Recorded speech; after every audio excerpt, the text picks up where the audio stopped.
Hi guys, welcome to the Chinoz.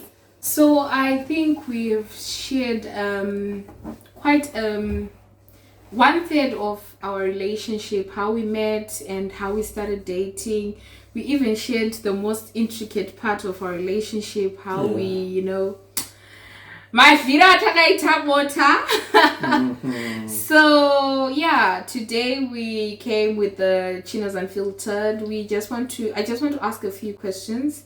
I have no idea what she's about to ask. He doesn't know what I'm about to ask, but then these questions will also help people that are in relationships talk about things that they feel like you can't discuss. I'm going to ask you something. On a scale of 1 to 10, how much did you feel I was honest in our relationship when we met? About anything, my name, anything that you can think of. Honesty, I would give you a 6 out of 10. Yeah. Well, guys, today we're going to talk about my PCOS journey with this guy. Oh, okay. So, when we started dating, I think about 2 months later into the relationship, I told him that I had a condition called PCOS. It's polycystic ovarian syndrome. And I told him, everything that comes with that condition, because if you've checked from the previous videos, I really wanted someone who understood my health, who understood my mood swings sometimes. All the time. All the time.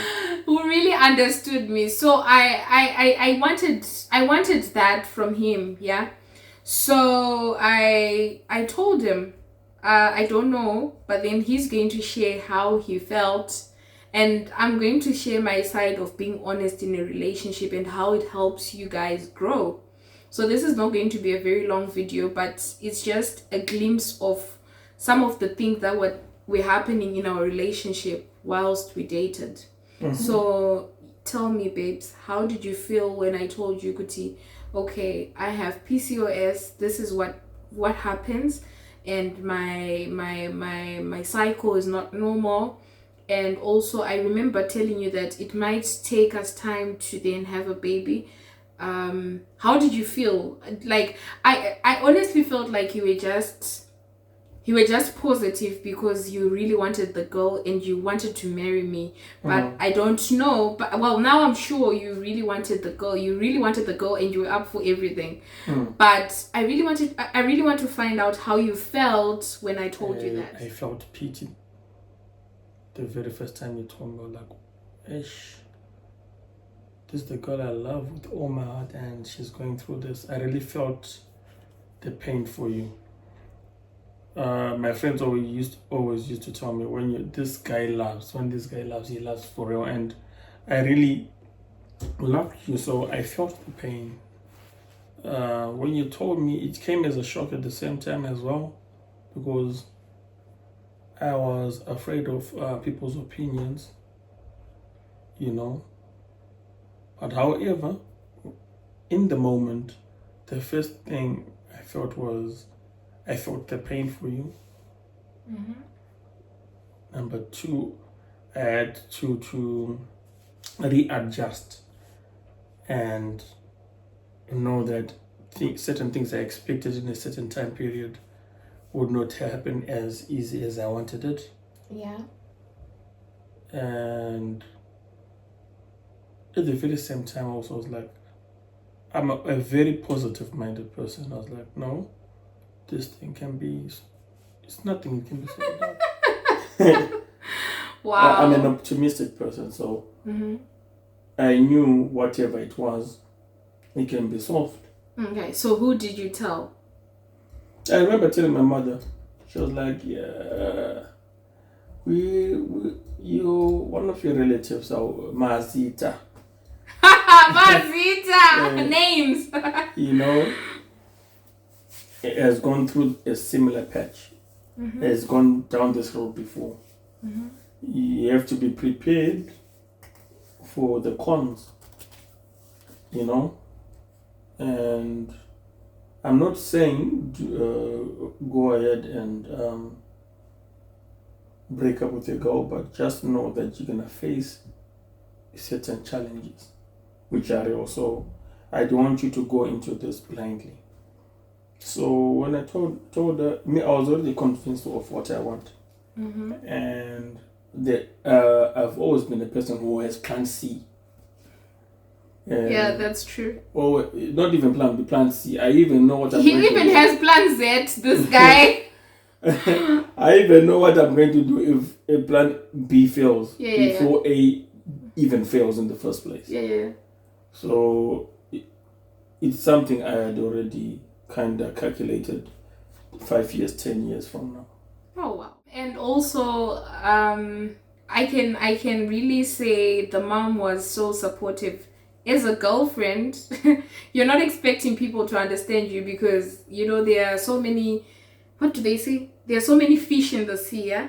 So he could have gone with anyone, yeah? But then Mama was so supportive. She would walk through with me through everything.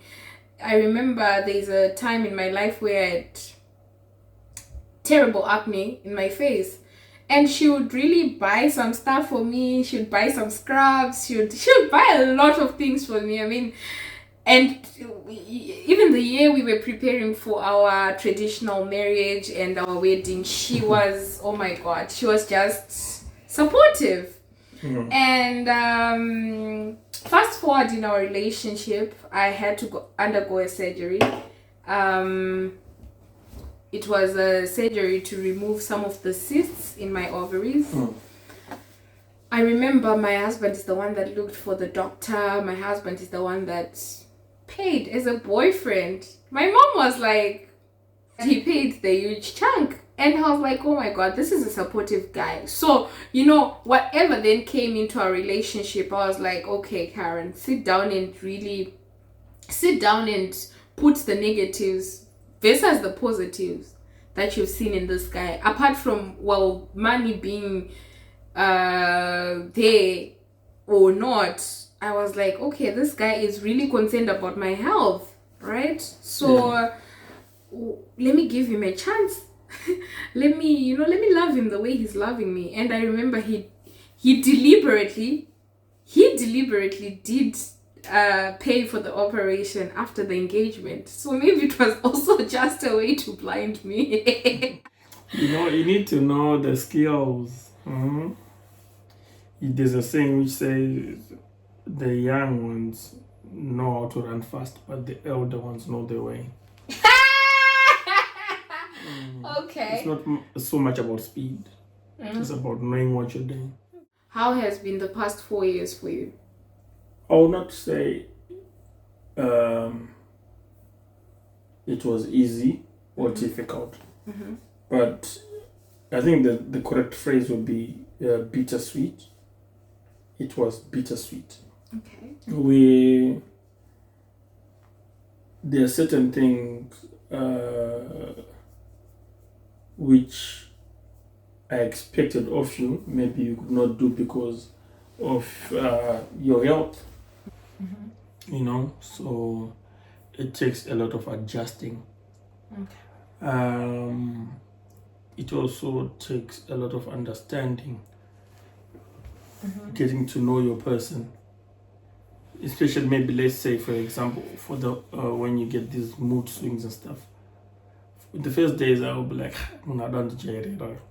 or she's trying to get on my nerves, but eventually after maybe a couple of minutes, you see the person has bounced back, and she kind of acts like nothing has happened. Then I thought, okay, maybe this is an issue. So as you grow older, you just know how to handle your woman, as because for lack of a better word, before these feminists come at me. But yeah, it has not been easy. It has not been too hard as well. But because I was forewarned, I knew what I was getting into, and I was prepared. Okay. And I'm the kind of man, if I make my decision, even if it's the wrong decision, I'll stick to my decision and suffer the repercussions. I'm not one of those people who fall back and say, you already made a decision and you have to live with it. Okay, so what would you say to a guy that is about to marry someone with PCOS, or that is dating someone with PCOS number one? Mm-hmm. What's the best advice you would give them? Just be prepared for what is to come. Mm-hmm. Get to know the condition first. Mm-hmm. That helps you not to over expect, because expectation is what you say every time?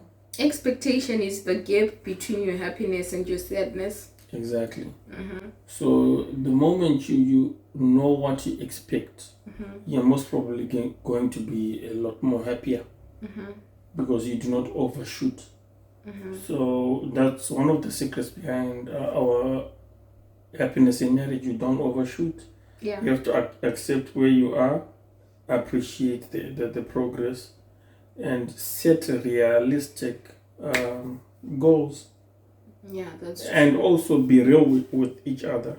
Mm-hmm. Don't be fooled that talking about plan B or plan C is easy. But those are things which eventually need to be discussed, and those are hard questions. I saw one preacher one time. He said, "Do not ask the hard questions in marriage. Ask the hard questions when you're dating." True. Yeah, because what's your favorite color? What meal do you want? You've got a lot of time for that in marriage. They are what we call hard questions, Mm-hmm.